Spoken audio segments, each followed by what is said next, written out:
Hello friends, ओम श्री गणेशाय नमः। आप सभी का स्वागत है आपके अपने यूट्यूब चैनल पर। फ्रेंड्स, आज हम आपको इस वीडियो में बताने जा रहे हैं साल 2024 की तिलकुट संकष्टी चतुर्थी का शुभ मुहूर्त, चंद्रोदय का समय, पूजा विधि, व्रत कथा, महत्व और तिलकुट चौथ के दिन किए जाने वाले उपायों के बारे में।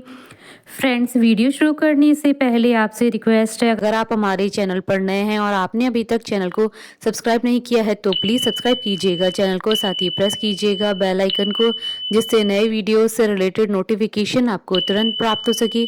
और वीडियो पसंद आने पर वीडियो को लाइक और शेयर जरूर कीजिएगा ताकि सभी भक्तों को इस वीडियो का लाभ प्राप्त हो सके। और कॉमेंट बॉक्स में ओम श्री गणेशाय नमः जरूर लिखिएगा। हर माह में दो चतुर्थी होती है, एक शुक्ल पक्ष में जिसे विनायकी चतुर्थी कहते हैं, दूसरी कृष्ण पक्ष में जिसे संकष्टी चतुर्थी कहा जाता है। लेकिन सभी में माघ मास की संकष्टी चतुर्थी का विशेष महत्व माना गया है, जिसे सकट चौथ, संकष्टी चतुर्थी, तिलकुट चौथ आदि नामों से जाना जाता है। साल 2024 में तिलकुट चौथ 29 जनवरी 2024 सोमवार के दिन है। संकष्टी का अर्थ होता है संकटों को हरण करने वाली चतुर्थी। इस व्रत में भगवान गणेश जी की पूजा की जाती है। महिलाएं अपनी संतान की मंगल कामना और लंबी उम्र के लिए इस दिन निर्जला व्रत रखती हैं। इस दिन व्रत रखकर भगवान गणपति जी की विधि पूर्वक आराधना की जाती है तथा उन्हें तिल के लड्डुओं का भोग लगाया जाता है। रात में चंद्र दर्शन के बाद इस व्रत को खोला जाता है।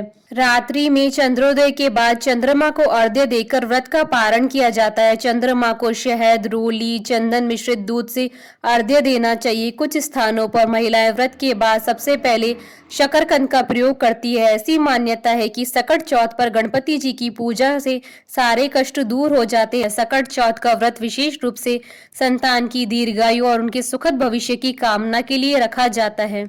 पद्म पुराण के अनुसार इस व्रत को स्वयं भगवान गणेश जी ने मां पार्वती को बताया था। वैसे तो हर महीने की कृष्ण पक्ष की चतुर्थी गणेश चतुर्थी कहलाती है, लेकिन माघ मास की चतुर्थी तिल संकटा चौथ कहलाती है। पद्म पुराण के अनुसार आज ही के दिन कार्तिकेय के साथ पृथ्वी की परिक्रमा लगाने की प्रतिस्पर्धा में उन्होंने पृथ्वी की बजाय भोलेनाथ और मां पार्वती की 7 बार परिक्रमा की थी। तब शिव जी ने प्रसन्न होकर देवों में प्रमुख मानते हुए उनको प्रथम पूजा का अधिकार दिया था। माघ मास की संकष्टी चतुर्थी का व्रत करने से घर परिवार में आ रही विपदा दूर होती है। कई दिनों से रुके मांगलिक कार्य संपन्न होते हैं तथा भगवान श्री गणेश असीम सुखों की प्राप्ति कराते हैं। इस दिन गणेश कथा सुनने अथवा पढ़ने का विशेष महत्व माना गया है। व्रत करने वालों को इस दिन व्रत कथा पढ़नी या सुननी चाहिए, तभी व्रत का संपूर्ण फल प्राप्त होता है। सकट चौथ पर माँ अपने बच्चों के लिए व्रत रखती है। ऐसा माना जाता है कि जो बच्चे गंभीर रोग से पीड़ित होते हैं उनके लिए यदि माँ इस दिन व्रत रखे तो लाभ मिलता है। वहीं यह व्रत बच्चों को बुरी नजर से भी बचाता है। इसके साथ ही जो माँ अपने बच्चों के लिए इस दिन व्रत रखती है वे बच्चे जीवन में कई तरह के संकटों से दूर रहते हैं। इस दिन बालचंद्र गणेश जी की पूजा की जाती है। पुत्रवती स्त्रियां पुत्र सुख की समृद्धि के लिए व्रत रखती हैं। इस दिन स्त्रियां निर्जल व्रत रखती हैं। सूर्यास्त से पहले गणेश संकष्टी चतुर्थी व्रत कथा की पूजा होती है। इस दिन तिल का प्रसाद खाना चाहिए। दूर्वा, शमी, बेलपत्र, गुड़ में बने तिल के लड्डू चढ़ाने चाहिए। फ्रेंड्स, अब आइए जानते हैं तिलकुट चौथ के शुभ मुहूर्त के बारे में। हिंदू पंचांग के अनुसार साल 2024 में तिलकुट चौथ का व्रत 29 जनवरी 2024 सोमवार के दिन है।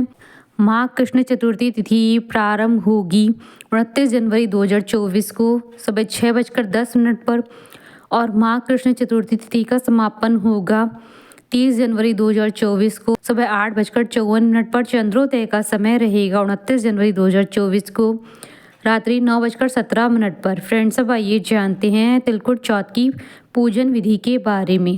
बालचंद्र गणेश जी की पूजा संकट चौथ को की जाती है। प्रातः काल नित्य कर्म से निवृत्त होकर षडोपचार विधि से गणेश जी की पूजा करें और गणेश जी की वंदना करें। इसके बाद बालचंद्र गणेश जी का ध्यान करके पुष्प अर्पित करें। पूरे दिन मन ही मन में श्री गणेश जी के नाम का जाप करें। सूर्यास्त के बाद स्नान करके स्वच्छ वस्त्र पहन ले। अब विधि पूर्वक गणेश जी का पूजन करें। एक कलश में जल भरकर रखें। धूप दीप अर्पित करें। नैवेद्य के रूप में तिल तथा गुड़ के बने हुए लड्डू, ईख, शकरकंद, गुड़ तथा घी अर्पित करें। यह नैवेद्य रात्रि भर बांस के बने हुए डलिया टोकरी में ढक यथावत रख दिया जाता है। पुत्रवती स्त्रियां पुत्र सुख की समृद्धि के लिए व्रत रखती है। इस ढके हुए नैवेद्य को पुत्र ही खोलता है तथा भाई बंधुओं में बांटता है। ऐसी मान्यता है कि इससे भाई बंधुओं में आपसी प्रेम भावना की वृद्धि होती है। अलग अलग राज्यों में अलग अलग प्रकार के तिल और गुड़ के लड्डू बनाए जाते हैं। तिल के लड्डू बनाने के हेतु तिल को भूनकर गुड़ की चाशनी में मिलाया जाता है। फिर तिलकुट का पहाड़ बनाया जाता है। तत्पश्चात गणेश पूजा करके तिलकुट के पहाड़ को तोड़ा जाता है। गणेश पूजन के बाद चंद्रमा को कलश से अर्घ्य अर्पित करें, धूप दीप दिखाएं, चंद्रदेव से अपने घर परिवार की सुख और शांति के लिए प्रार्थना करें।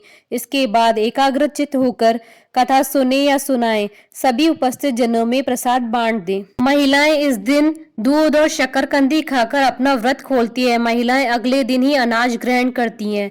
पूजन के समय गणेश मंत्र का जप करें। गणेश मंत्र का जप करते हुए 21 दूर्वा गणेश जी को अर्पित करनी चाहिए। साथ ही भगवान गणेश जी को बूंदी के लड्डुओं का भोग लगाना चाहिए। संकष्टी चतुर्थी के दिन गणपति जी की पूजा करने से घर में नकारात्मक प्रभाव दूर होते हैं और शांति बनी रहती है।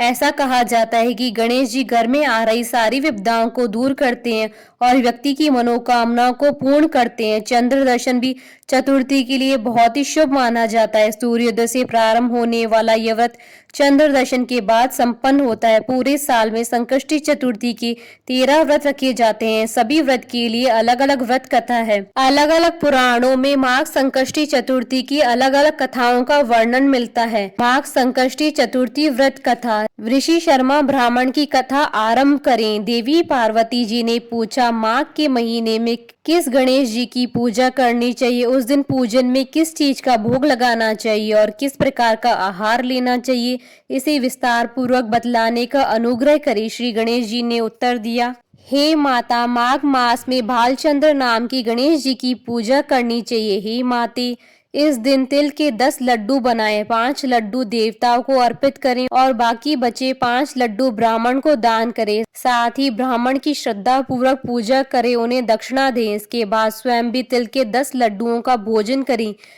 इसके बारे में आपको राजा हरिश्चंद्र की कथा सुनाता हूँ। सतयुग में हरिश्चंद्र नाम के एक यशस्वी राजा हुए थे। वे क्षत्रिय धर्मपरायण में चतुर, सज्जन स्वभाव, सत्वक्ता और विद्वान ब्राह्मणों के आराधक थे। हे देवी, उनके राज्य में अधर्म का नाम तक नहीं था तथा कोई भी व्यक्ति गरीब, लूला, लंगड़ा अथवा दुखी न था। सभी व्यक्ति रोग रहित एवं चिरायु होते थे। उनके राज्य में ऋषि शर्मा नाम के एक तपस्वी ब्राह्मण रहते थे। एक पुत्र को प्राप्त करने के पश्चात उनका स्वर्गवास हो गया। पुत्र का पालन पोषण उनकी धर्म पत्नी करने लगी। भिक्षा मांगकर वह विधवा ब्राह्मणी पुत्र का भरण पोषण करती थी। उस ब्राह्मणी ने माघ महीने की संकटा चतुर्थी का व्रत किया। वह सदैव गोबर से गणपति जी की मूर्ति बनाकर उसका पूजन किया करती थी। हे माते, भिक्षा मांगकर ही उसने तिल के 10 लड्डू बनाए। इसी के मध्य उसका पुत्र गणेश जी की प्रतिमा अपने गले में बांधकर कहीं खेलने चला गया। तब एक चांडाल कुमार उस ब्राह्मणी के 5 साल के बालक को जबरदस्ती पकड़कर अपने आवा में बैठाकर उस आवे को बंद कर दिया और मिट्टी के बर्तनों को पकाने हेतु उसमें अग्नि दे दी। बच्चे की माता जब अपने बालक को ढूंढने लगी तब उसके ना मिलने पर वह बहुत दुखी हुई। वह ब्राह्मणी रोती भिलकती हुई श्री गणेश जी की प्रार्थना करने लगी, हे गणेश जी, हाथी के समान मुख वाले, विशाल काय वाले, आप मुझ दुखियारी की रक्षा कीजिए। हे लंबोदर, हे विनायक, हे 4 भुजाओं वाले, हे मस्तक पर चंद्रमा को धारण करने वाले, दयावंत, मैं पुत्र के व्रय में दुखी हूँ, आप मेरी रक्षा करें। इस तरह वह ब्राह्मणी आधी रात तक रोती बिलखती रही। सुबह हो जाने पर कुमार अपने पके हुए बर्तनों को देखने के लिए आया। जब उसने आंवा खोला तो देखा तो उसमें जांग के बराबर पानी इकट्ठा हुआ पाया और पानी में बैठे एक बालक को खेलते हुए देखा। इस आश्चर्यजनक घटना को देखकर वह आश्चर्यचकित हो गया और डर के मारे कांपने लगा। इस अद्भुत घटना की खबर उसने राज दरबार में आकर दी और उसने अपने द्वारा किए दुष्कर्म को भी राज्यसभा में बता दिया। कुम्हार ने कहा कि हे महाराज हरिश्चंद्र, मैं अपने बुरे कार्य के लिए मृत्यु के योग्य हूँ। उसने पुनः कहा कि महाराज, अपनी पुत्री के विवाह हेतु मैंने अनेक बार मिट्टी के बर्तनों को पकाने के लिए आंवा लगाया, लेकिन मेरे बर्तन कभी नहीं पके और हमेशा कच्चे ही रहे। तब मैंने डरकर एक तांत्रिक से इसकी वजह पूछी। उसने कहा कि तुम बिना बताए किसी लड़के की बलि चढ़ा दो, तुम्हारा आमा पक जाएगा। मैंने विचारा कि मैं किसके बालक की भेंट चढ़ाऊं। जिस किसी के बालक की भेंट चढ़ाऊंगा वह मुझे जिंदा नहीं छोड़ेगा। इसी डर के कारण ही महाराज मैंने तय किया कि इस बालक को ही आमे में बैठाकर अग्नि लगा दूंगा। मैंने अपनी पत्नी से सलाह की कि ऋषि शर्मा ब्राह्मण का स्वर्गवास हो गया है, उसकी पत्नी भिक्षा से अपना पेट भरती है, वह इस बालक का क्या करेगी। मैं अगर उसके बालक की भेंट चढ़ा दूं तो मेरा आंवा भी पक जाएगा। मैं इस घोर पाप कर्म को करके रात में चिंता रहित होकर सो गया। सुबह जब मैंने आंवा खोला तो मुझे दिखाई दिया कि इस लड़के को मैं जिस तरह बैठा कर गया था उसी प्रकार बिना डर के बैठा है और उस आंवे में जांग तक पानी भरा हुआ है। इस भयानक दृश्य से मैं कांप गया और उसकी जानकारी देने में आपके पास आया हूँ। कुम्हार की बात सुनकर राजा बहुत ही हैरान हुए और उस बालक को देखने के लिए गए। वहां बालक को आनंद पूर्वक खेलते देखकर मंत्री से राजा ने कहा कि यह क्या बात है, यह लड़का किसका है, इसका पता लगाओ। इस आंवे में जांग जितना पानी कहाँ से आया। बालक को ना तो अग्नि ने जलाया और ना ही ये भूख प्यास से व्याकुल है। यह आंवे में उसी प्रकार खेल रहा है जैसे अपने घर में खेल रहा हो। राजा इस प्रकार की बातें कर रहे थे कि तभी वह विधवा ब्राह्मणी रोती सिसकती हुई वहां आ गई। वह कुम्हार को कोसने लगी। जिस तरह गाय अपने बछड़े को देखकर रंभाती है वही दशा उस ब्राह्मणी की थी। वह ब्राह्मणी अपने बालक को गोदी में लेकर प्यार करने लगी और कांपती हुई राजा के सामने बैठ गई। राजा हरिश्चंद्र ने पूछा, हे ब्राह्मणी, क्या तू कोई जादू टोना जानती है या तूने कोई धर्म का कार्य किया है जिसके फलस्वरूप बच्चे को अग्नि छू तक नहीं सकी। राजा के ऐसा कहने पर ब्राह्मणी बोली, हे महाराज, मैं कोई जादू टोना नहीं जानती और ना ही मैं कोई तपस्या योग आदि की विधि जानती हूँ। हे महाराज, मैं तो संकट नाशक गणेश चतुर्थी का व्रत करती हूँ। उसी व्रत के प्रभाव के कारण मेरा पुत्र जीवित बचा है। ब्राह्मणी की यह बात सुनकर राजा ने आदेश दिया कि मेरे राज्य की समस्त जनता इस संकट नाशक श्री गणेश चतुर्थी के व्रत को करे। राजा ने कहा, पतिव्रते तू धन्य है। उस दिन से नगर के सभी लोग प्रत्येक मास की गणेश चतुर्थी का व्रत करने लगे। श्री कृष्ण जी ने कहा, हे युधिष्ठिर, आप भी इस उत्तम व्रत को कीजिए। इस व्रत को करने से आप राज्य को प्राप्त करेंगे तथा आपकी सभी इच्छाएं पूरी होंगी। भगवान श्री कृष्ण के वचनों को सुनकर श्री युधिष्ठिर बहुत प्रसन्न हुए और महाकृष्ण चतुर्थी का व्रत करके निर्विघ्न राज्य का सुख भोगा। तिल चौथ की कथा। एक शहर में देवरानी जेठानी रहती थी। जेठानी अमीर थी और देवरानी गरीब थी।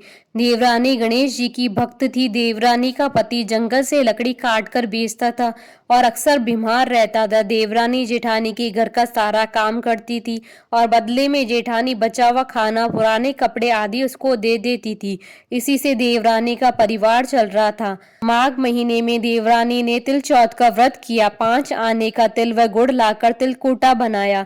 पूजा करके तिल चौथ की कथा सुनी और तिलकुटा छींके में रख दिया और सोचा कि चांद उगने पर पहले तिलकुटा और उसके बाद कुछ खाएगी। कथा सुनकर जेठानी की आंख चली गई। खाना बनाकर जेठानी के बच्चों से खाना खाने को कहा तो बच्चे बोले, माँ ने व्रत किया और माँ भूखी है, जब माँ खाना खाएगी हम भी तभी खाएंगे। जेठ जी बोले, मैं अकेला नहीं खाऊंगा, जब चांद निकलेगा तब सब खाएंगे, तभी मैं भी खाऊंगा। जेठानी ने उसे कहा कि आज तो किसी ने भी अभी तक खाना नहीं खाया तो मैं कैसे दे दूं। तुम सुबह सवेरे ही बचा हुआ खाना ले जाना। देवरानी के घर पर पति बच्चे सब आस लगाए बैठे थे कि आज तो त्योहार है, इसलिए कुछ पकवान आदि खाने को मिलेगा। परंतु जब बच्चों को पता चला कि आज तो रोटी भी नहीं मिलेगी तो बच्चे रोने लगे।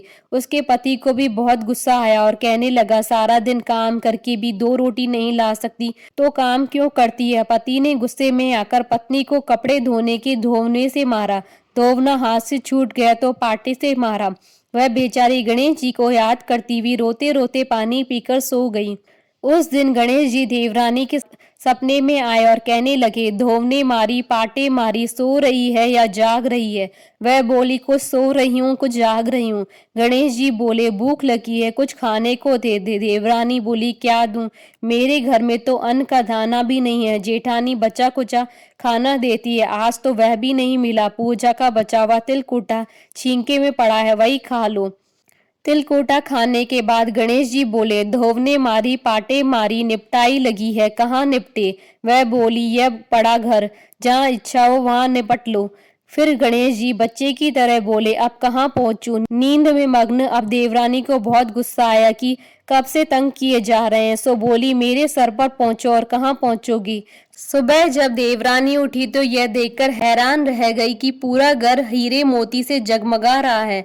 सिर पर जहाँ विनायक जी पहुंचनी कर गए थे, वहाँ हीरे के टीके व बिंदी जगमगा रहे थे। उस दिन देवरानी जेठानी के यहाँ काम करने नहीं गई। बड़ी देर तक राह देखने के बाद जेठानी ने बच्चों को देवरानी को बुलाने भेजा। जेठानी ने सोचा कल खाना नहीं दिया है, इसलिए शायद देवरानी बुरा मान गई। बच्चे बुलाने गए और बोले, चाची चलो, माँ ने बुलाया, सारा काम पड़ा है। देवरानी ने जवाब दिया, अब उसकी जरूरत नहीं है, घर में सब भरपूर है गणेश जी की आशीष से। बच्चों ने घर जाकर माँ को बताया कि चाची का तो पूरा घर हीरे मोतियों से जगमगा रहा है। जेठानी दौड़ती हुई देवरानी के पास आई और पूछा कि यह सब कैसे हुआ। देवरानी ने उसके साथ जो हुआ सब कह डाला। घर लौटकर जेठानी ने अपने पति से कहा कि आप मुझे धोने और पाटे से मारो। उसका पति बोला कि भली मानस, मैंने कभी तुम पर हाथ नहीं उठाया, मैं तुम्हें धोने और पाटे से कैसे मार सकता हूँ। वह नहीं मानी और मजबूरन पति को उसे मारना पड़ा। उसने ढेर सारा घी डालकर चूरमा बनाया और छींके में रखकर और सो गई। रात को चौथ विनायक जी सपने में आए और कहने लगे, भूख लगी है, क्या खाऊं? जेठानी ने कहा, हे गणेश जी महाराज, मेरी देवरानी के यहाँ तो आपने सूखा तिलकुट्टा खाया था, मैंने तो झड़ते घी का चूरमा बनाकर आपके लिए छींके में रखा है, फल और मेवे भी रखे हैं, जो चाहे खा लीजिए। बाल स्वरूप गणेश जी बोले, अब निपटे कहाँ? जेठानी बोली, उसके यहाँ तो टूटी फूटी झोंपड़ी थी, मेरे यहाँ तो कंचन के महल है, जहाँ चाहे निपटू। फिर गणेश जी ने पूछा, अब पहुंचू का? जेठानी बोली, मेरी ललाट पर बड़ी सी बिंदी लगाकर पहुंच लूं। धन की भूखी जेठानी सुबह बहुत जल्दी उठ गई। सोचा घर हीरे जवाहरात से भर चुका होगा, पर देखा तो पूरे घर में गंदगी फैली हुई थी, तेज बदबू आ रही थी। उसके सिर पर भी बहुत सी गंदगी लगी हुई थी। उसने कहा, हे गणेश जी महाराज, ये आपने क्या किया?